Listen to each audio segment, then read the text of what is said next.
Assalamualaikum warahmatullahi wabarakatuh. Wassalamu ala man ittaba'al huda.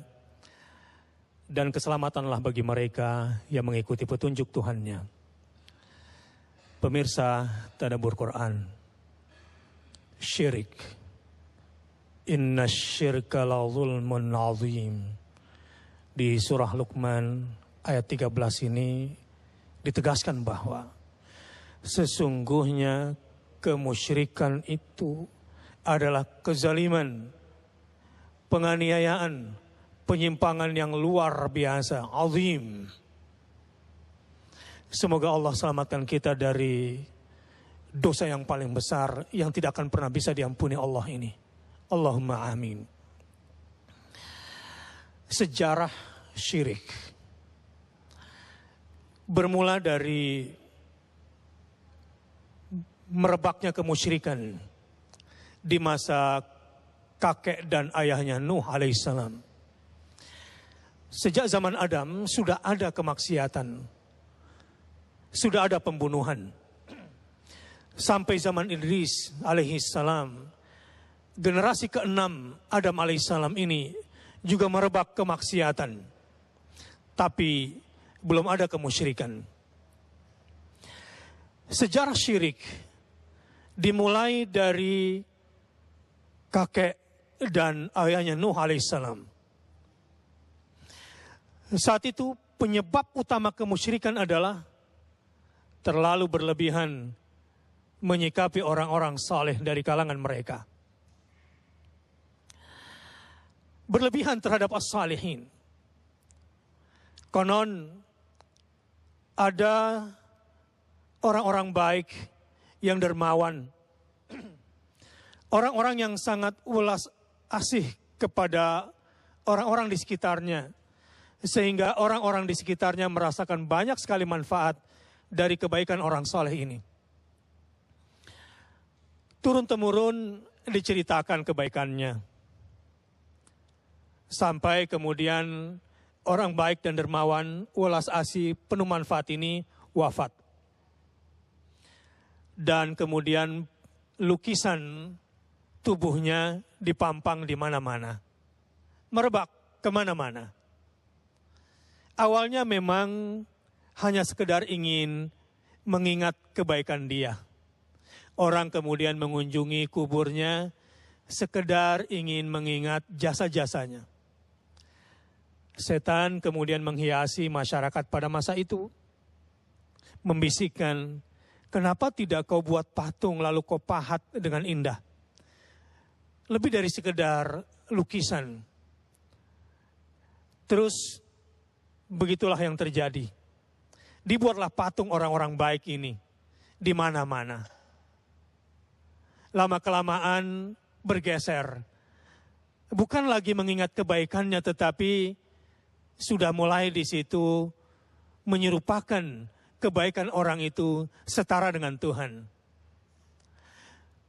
Iblis kemudian melancarkan tipu dayanya dan mengelabui orang-orang yang lemah akal.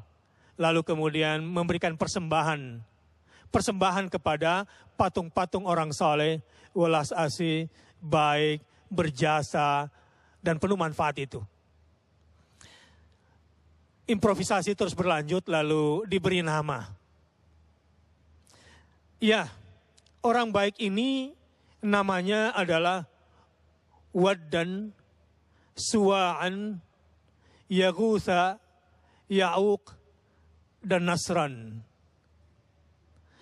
5 orang saleh yang diabadikan ini kemudian didefinisikan sendiri-sendiri.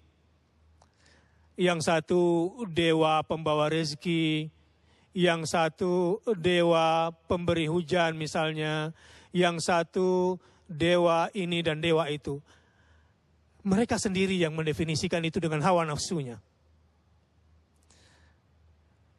Begitulah kesyirikan terjadi di masa Nuh alaihissalam. Kana nasu ummatan wahidah. Awalnya manusia itu sebetulnya bertauhid semuanya. Bertuhan kepada Tuhan yang satu. Fitrah manusia itu sesungguhnya tidak menghendaki dua Tuhan. baik keyakinannya, bahkan sampai rasionalnya. Karena fitrah manusia, a'udzubillahi minasyaitonirrajim, fa'aqim wajhaka lid-dini hanifan, maka luruskanlah wajahmu kepada agama yang lurus ini. Ini perintah agar kita tidak terperangkap seperti kaum Nuh. Fitratallah allati fataran nasa 'alaiha, fitrah yang telah Allah berikan kepada manusia. Jadi setiap manusia itu punya daya rasa bertauhid, punya daya rasa bertuhan. Yang setiap orang diberikan daya rasa fitrah itu. La tabdila li khalqillah, tidak akan ada perubahan dari ciptaan Allah ini. Jadi kesyirikan itu sebetulnya adalah sesuatu yang datang dari luar manusia, bukan dari dalam diri manusia. Karenanya kemusyrikan itu awalnya terasa asing. Kemusyrikan itu sesuatu yang janggal di rasio. Kesyirikan itu sebetulnya sesuatu yang tidak sedap dipandang. Kesyirikan itu sesuatu yang mengganjal di jiwa. Sesuatu yang asing dari luar diri manusia. Sampai kemudian Allah utus Nuh. Nuhlah rasul pertama di dunia ini. Adam, Idris, Nabi, tapi bukan rasul. Rasul pertama yang Allah utus di muka bumi adalah Nuh alaihissalam. Kenapa? Karena ada kemusyrikan di sana. Faba'atsallahu nabiyyin. Maka Allah mengutus nabi, yang dimaksud ini adalah Nuh sebagai rasul pertama untuk memberantas kemusyrikan di muka bumi. Untuk menyelamatkan manusia sebagai perpanjangan tangan kasih sayang Allah Subhanahu wa taala. Anda ketahui apa akibat kemusyrikan di masa Nuh alaihissalam? Bencana apa yang Allah timpakan kepada masyarakat Nuh? Banjir, dimusnahkan manusia pada masa Nuh alaihissalam. Jadi tsunami, bencana-bencana yang bisa menghancurkan sejumlah besar umat Islam, biasanya penyebabnya adalah kemusyrikan. Nauzubillah min dzalik. Setelah lama dari masa Nuh alaihissalam, manusia musyrik lagi. Turun-temurun, maka Allah utuslah Ibrahim alaihissalam. Ibrahim alaihissalam itu aslinya orang Babilonia, sebelah utaranya Irak. Jadi Nabi Ibrahim itu tidak setahun sekali mengunjungi Ismail dan Hajar di Mekah. Karena Ibrahim menetap bersama istri pertamanya Sarah di Mesir. Bahkan ketika Ismail menikah, bahkan ketika Hajar wafat, Ibrahim sedang tidak berada di Mekah. Kesyirikan berlanjut setelah wafatnya Ismail. Bagaimana ceritanya? Ada seorang Arab yang membawa patung dari luar. Namanya Amr al-Lahyi al-Khuzai. Dialah yang membawa patung Latta, Uzza, Manat, dan Hubal, yang akhirnya menjadi sesembahan mereka itu. Begitulah riwayat syirik, sampai kemudian Allah datangkan Nabi Muhammad sallallahu alaihi wasallam. Jadi boleh kita simpulkan bahwa penyebab syirik adalah awalnya karena terlalu mengagungkan orang saleh. Menggambar wajahnya, membuat patungnya. Jadi gambar dan patung itulah penyebab kemusyrikan pertama di muka bumi ini. Kesimpulan yang kedua, Anda tahu bahwa kemaksiatan pertama yang dilakukan di muka bumi ini adalah lagu dan musik. Al-lagu. Itu terjadi mulai dari masanya keturunan Qabil dan Habil. Jadi penyebab kemaksiatan yang pertama atau kemaksiatan pertama itu adalah lagu dan musik. Itulah karenanya di awal ini kita harus lindungi diri dari hal-hal yang melalaikan kita kepada Allah Subhanahu wa ta'ala. kullu mauludin yuladu alal fitrah. Setiap kita yang terlahir ini sebetulnya punya fitrah. Fitrah beriman. Jadi orang syirik itu keluar dari fitrahnya. Kembalilah kepada fitrah.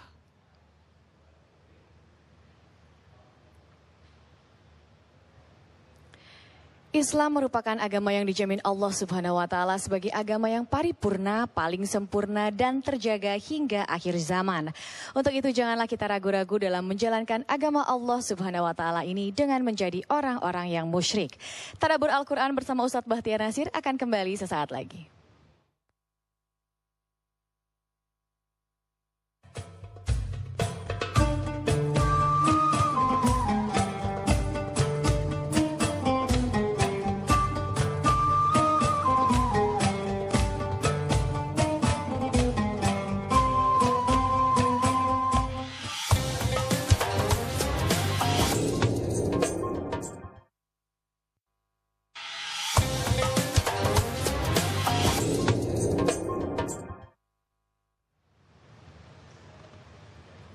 Kembali lagi bersama kami dalam program Tadabbur Al-Quran. Nah pemirsa, mungkin saat ini Anda sedang menikmati santap sahur Anda bersama keluarga. Begitu pula dengan umat muslim yang berada di Masjid Patok Negoro Plosok Kuning, Sleman, Yogyakarta. Nah bagaimana sih keramaian sahur di sana? Langsung saja kita akan tersambung dengan reporter TV One kita, Danita Riyadini. Danita, silahkan laporan Anda.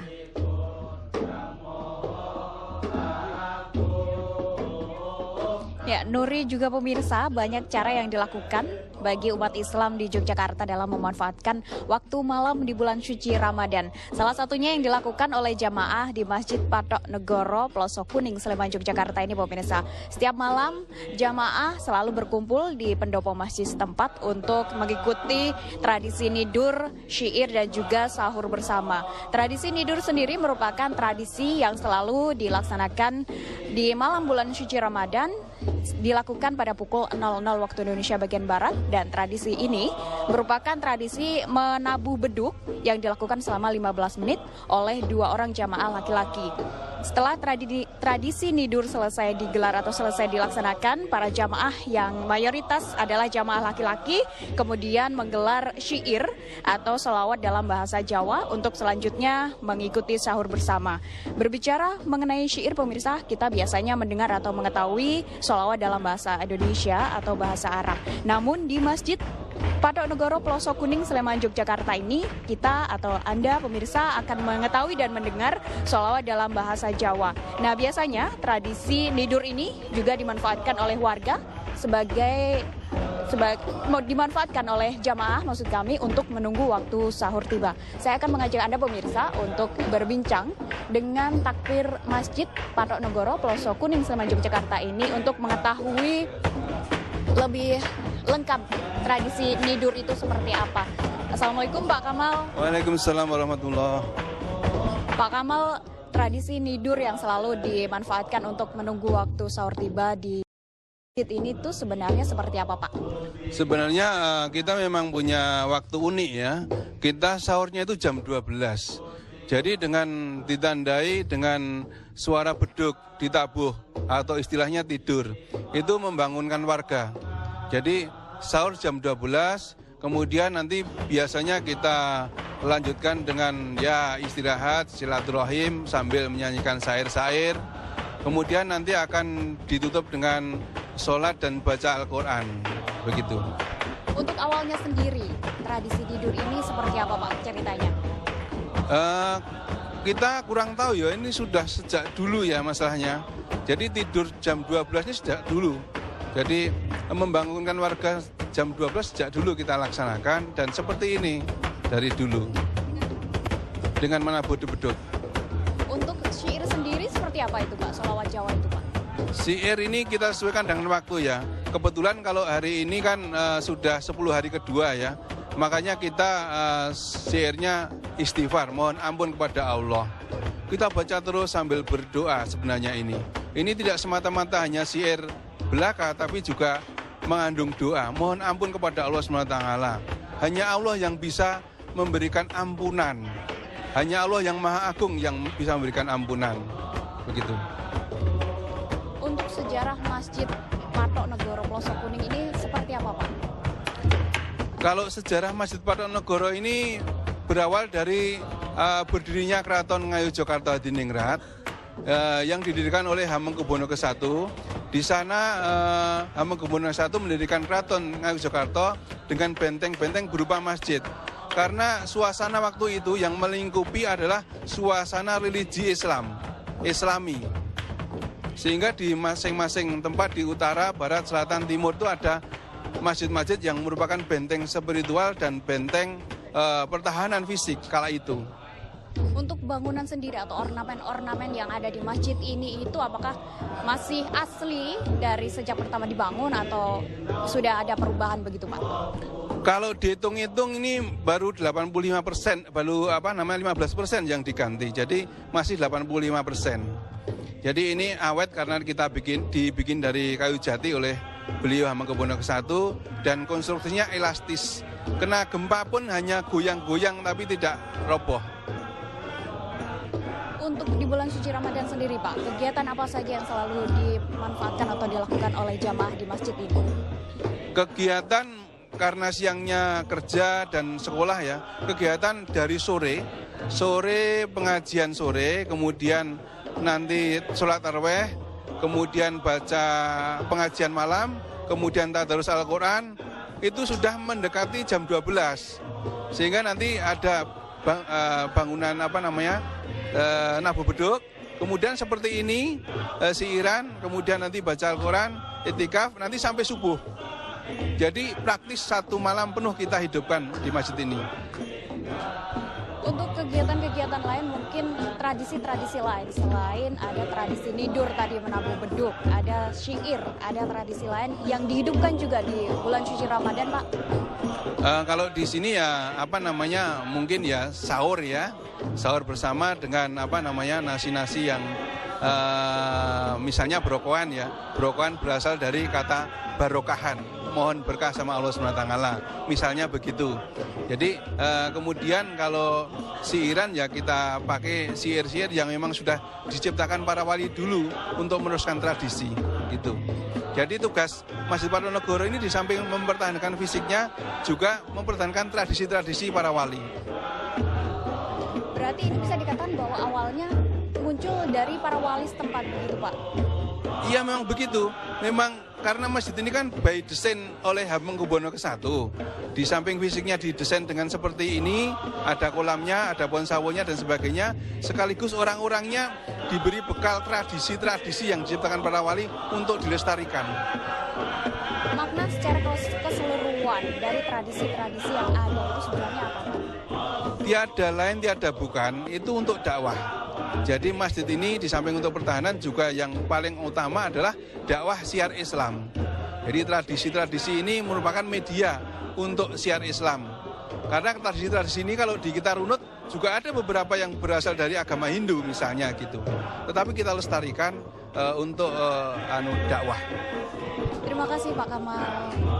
Seperti yang dikatakan oleh Pak Kamal tadi atau takbir masjid di Patok Negoro Pelosok Kuning, Sleman, Yogyakarta ini bahwa masjid ini merupakan satu dari beberapa masjid yang dimiliki oleh Keraton Yogyakarta dan ini adalah batas sebelah utara dari pemerintahan Keraton Yogyakarta. Kita kembalikan ke Jakarta.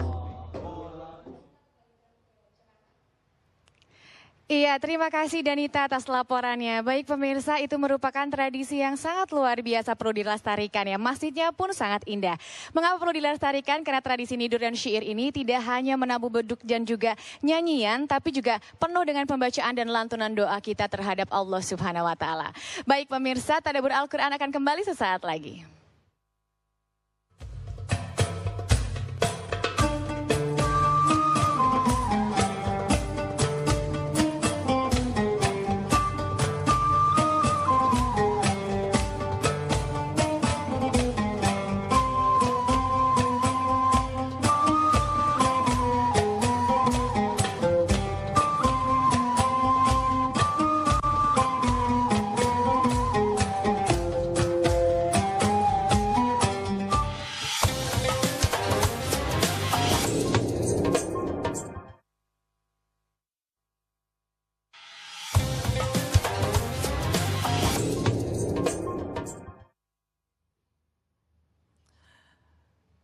syirik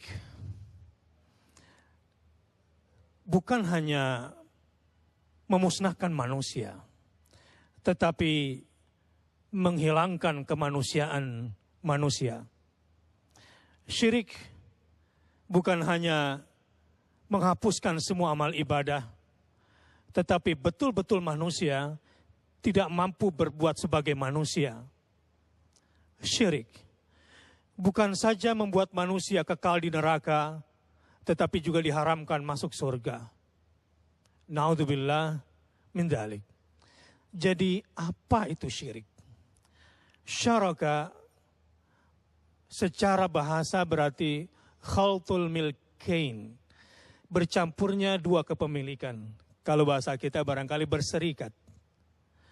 Tetapi secara teologis, secara tauhidi, ini maksudnya adalah menyembah selain Allah bersama Allah. Menyembah yang dimaksud di sini bisa berarti dalam hal cinta, dalam hal takut, dalam hal harap, tawakal, taat, doa, sujud, ibadah, dan lain-lain. Itu syirik. Jadi menyekutukan Allah dalam penyembahan.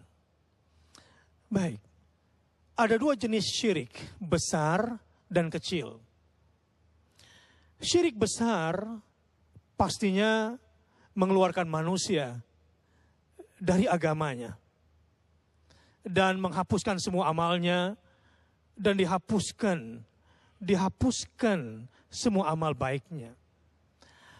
Syirik besar ya banyak sekali, contohnya saya katakan tadi, berdoa kepada selain Allah, kepada benda-benda. Kemudian taat kepada makhluk melebihi taatnya kepada Allah Subhanahu wa taala. Naudzubillah. Ada syirik kecil dalam bentuk riya. Ada juga syirik kecil dalam bentuk sesuatu yang dipamerkan ke orang lain bahwa ini adalah hasil karyanya. Tetapi dalam kesempatan yang terbatas ini, saya ingin membahas tentang syirik dalam masalah hukum. Utamanya di tengah lemahnya umat Islam di dunia ini. A'udzubillahi minasyaitonirrajim. Wa man lam yahkum bima anzalallah faulaika humul kafirun. Ini syirik dalam hukum. Kafir dalam berhukum. Wa man lam yahkum bima anzalallah, dan barang siapa yang tidak berhukum dengan hukum Allah, faulaika humul kafirun. Mereka adalah orang-orang yang ingkar kepada Allah. Bisa disebut kafir, tetapi di sini ada kekufuran besar yang membuat dia keluar dari agamanya. Ada kufur kecil yang membuat dia hanya berdosa dan tidak keluar dari agamanya. Misalnya, ketika penegak hukum menetapkan hukum, meyakini bahwa hukumnya lebih baik daripada hukum Tuhan, dia sudah kafir itu. Ketika dia berani mengatakan bahwa undang-undang yang dia buat sama dengan undang-undang Tuhan, dia sudah kafir di situ dan dia sudah keluar dari agama. Tapi kalau seorang hakim atau lembaga legislatif memutuskan satu hukum, dia sadar bahwa ini bukan hukum Allah dan dia sadar bahwa dia bersalah, tapi dia tidak mampu keluar dari lingkaran setan ini, dia hanya terbebani sesuai dengan maksiatnya. Namun, demokrasi bisa saja menjadi berhala sistem baru. Orang-orang yang mengagungkannya dan mengatakan bahwa tidak ada sistem yang lebih baik, bahkan sistem Allah tidak penting untuk diterapkan ketimbang sistem demokrasi, dia sudah musyrik dan dia sudah kafir. Kalau dia mengatakan bahwa demokrasilah satu-satunya sistem.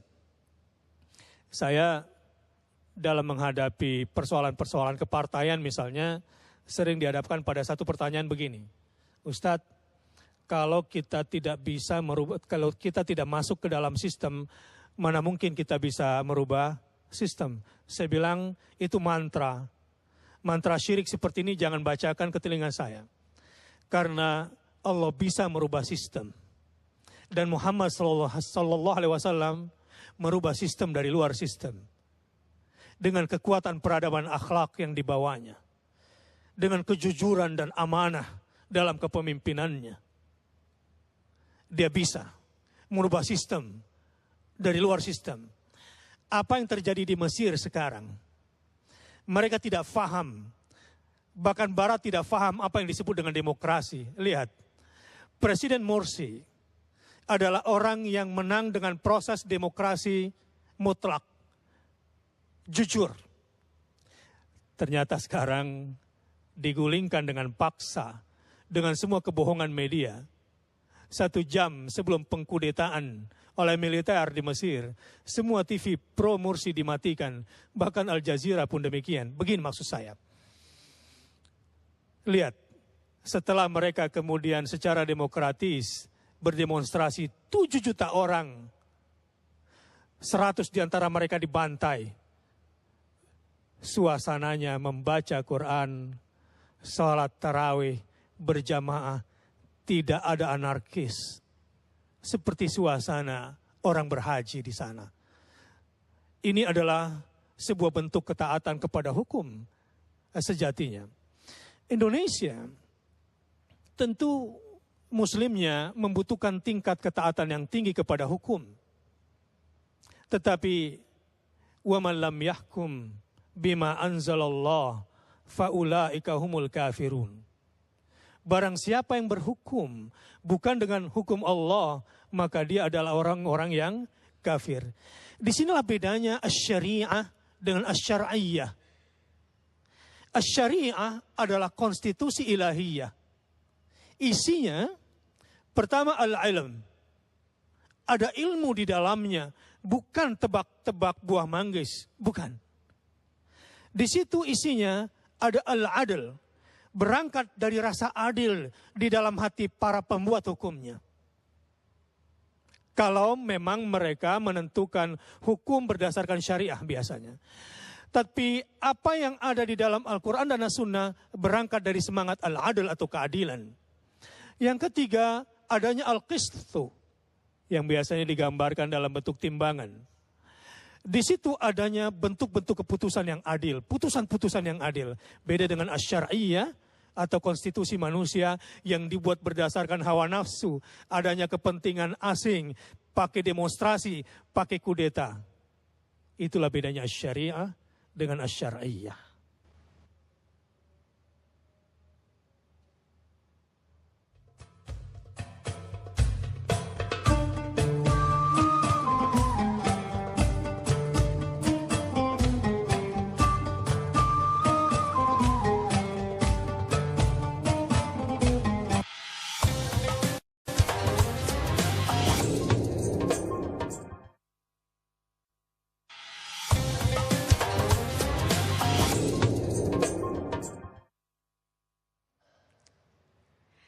Alhamdulillah pemirsa masih bersama kami dalam program Tadabbur Al-Quran.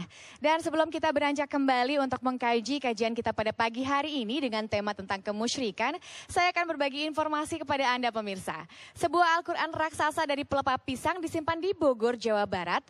Dan selain itu ada pula Al-Quran yang memiliki bobot 1,2 ton. Wow, seperti apakah replika kitab suci Al-Quran tersebut? Langsung saja kita lihat yang berikut ini.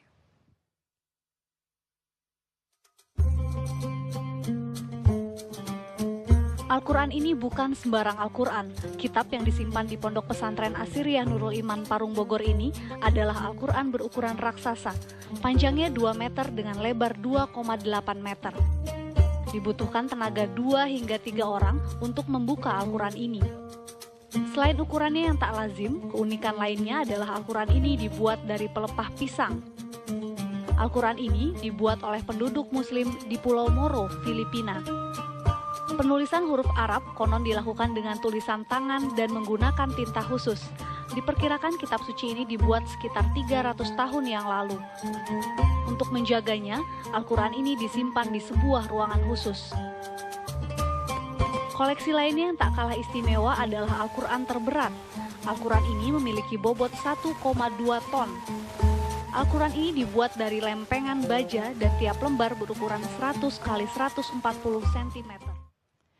Iya pemirsa, subhanallah ya, itu salah satu bentuk kecintaan kita terhadap kitab suci Al-Quran dan semoga ini bisa terus dijaga kelestariannya. Baik pemirsa, sementara itu langsung saja ratusan lapak pedagang kaki lima di Tanah Abang, Jakarta Pusat kembali ditertibkan oleh petugas Satpol PP DKI Jakarta. Karena seiring dengan meningkatnya minat belanja masyarakat di Pasar Tanah Abang menjelang perayaan Hari Raya Idul Fitri, aktivitas jual beli para PKL ini kerap menimbulkan kemacetan. Seperti apa? Langsung kita lihat liputannya berikut ini. Pedagang kaki lima Tanah Abang bersikeras menolak penempatan kios di Blok G Pasar Tanah Abang meski tak dipungut biaya. Mereka mengaku kehilangan pembeli dan rugi jika harus masuk ke Blok G yang kondisinya sepi. Selain itu, infrastruktur yang kurang memadai di Blok G juga sangat dikeluhkan pedagang. Pedagang pun sangat berharap Pemprov DKI tidak memaksa pedagang untuk berjualan di sana. Gubernur DKI Jokowi menilai PKL yang berjualan di bahu jalan Tanah Abang memicu kemacetan di kawasan tersebut. Sejauh ini, mediasi antara PKL dengan Pemprov DKI belum menemukan kesepakatan. Saat ini pedagang hanya berharap tetap diperbolehkan berjualan selama bulan puasa untuk memperoleh keuntungan menjelang Lebaran.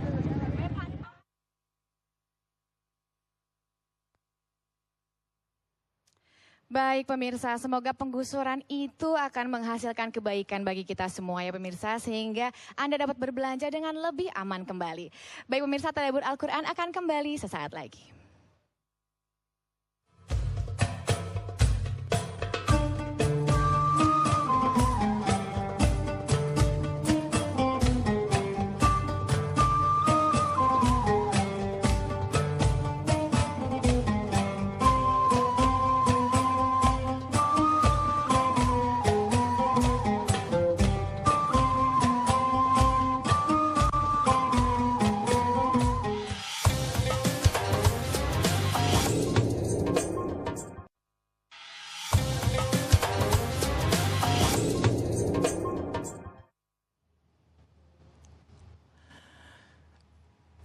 Fenomena kemusyrikan dan kekufuran yang sekarang begitu meluas dan dekat sekali di tengah umat dan bangsa ini adalah syirik dalam bidang hukum.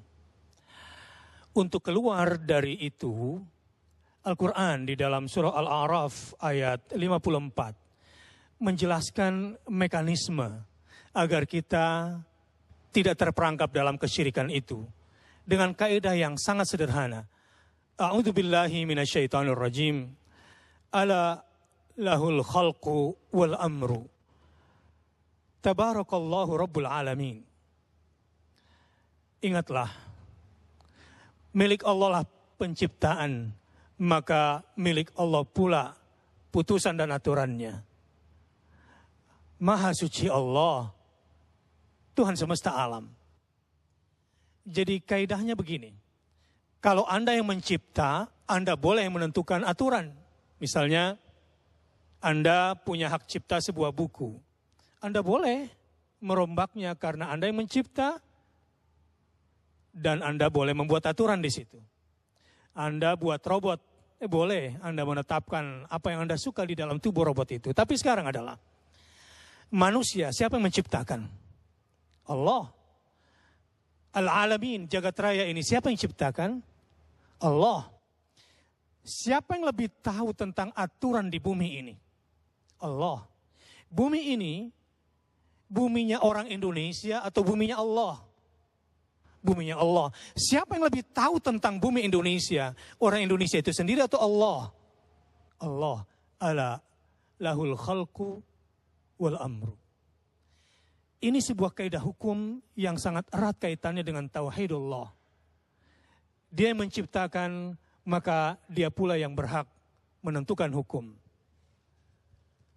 Begitu pula dalam urusan beragama. Banyaknya kemusyrikan di tengah umat ini, kekufuran, bid'ah ini, disebabkan dengan penjelasan yang sangat jelas di dalam surah At-Taubah ayat 31. A'udzu billahi minasyaitonir rajim. Mudah-mudahan ini menjadi solusi bagi kita semua. Ittakhadhu ahbarahum wa ruhbanahum arbaba min dunillah wal masih ibn Maryam wa ma umiru illa liya'budu ilaha wahida la ilaha illahu subhanahu amma yusyrikun. Ini menjadi solusi agar beragama kita menjadi lurus dan hindari ini. Mereka menjadikan orang-orang alimnya, mungkin kalau di Indonesia ini kiai-kiainya, ustadz-ustadznya sebagai penentu hukum syariat. Bukan qala Allah wa qala Rasulullah. Ini berbahaya. Dan rahib-rahib mereka sebagai Tuhan selain Allah.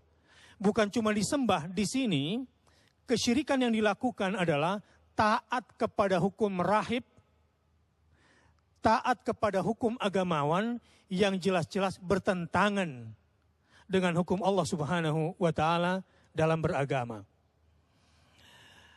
Al-Masih putra Maryam juga mereka pertuhankan. Padahal mereka hanya disuruh menyembah Tuhan yang Maha Esa. Tidak ada sesembahan yang hak selain Dia, Maha Suci Allah dari apa yang mereka persekutukan. Jadi, kalau ingin konsisten dalam tauhid, khususnya tauhid dalam hukum, ada lagi sebuah penguat sistem yang harus kita jadikan sebagai standar aturan pegangan hukum.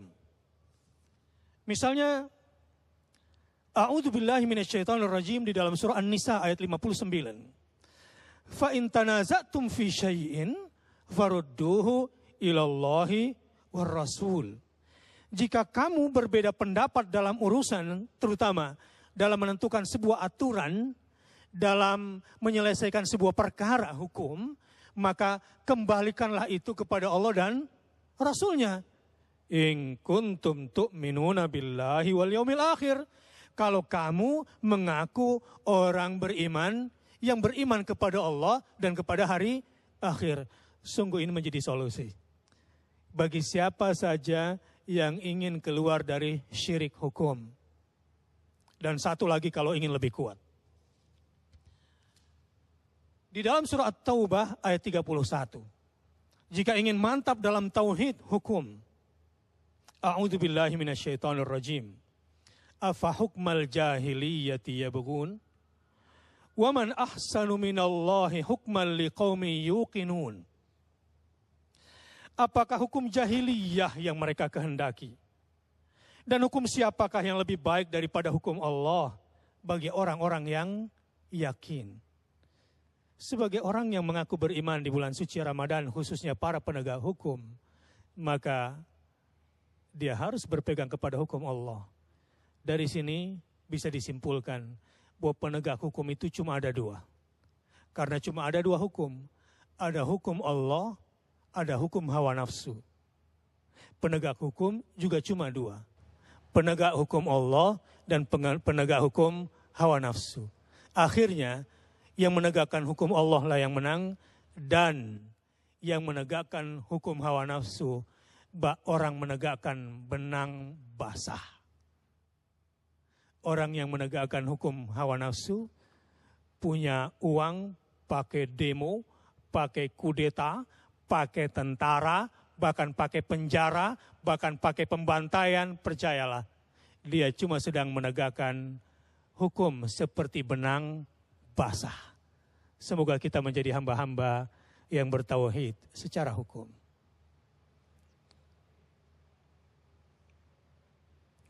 Baik, terima kasih Pak Ustadz dan pemirsa.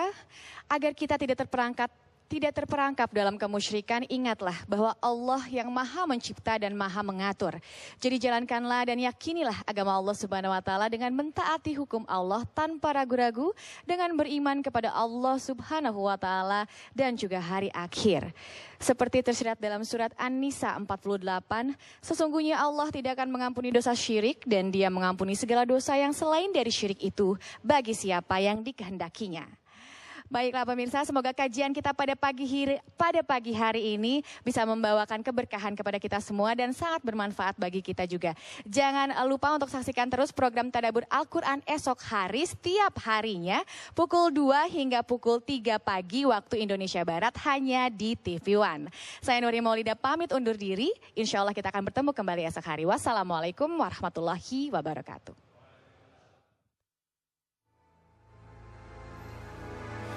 Ku buka jendela pagi di udara yang letih, deru geram nyanyian zaman. Bersama berjuta wajah ku arungi mimpi hari, halalkan segala cara untuk hidup ini.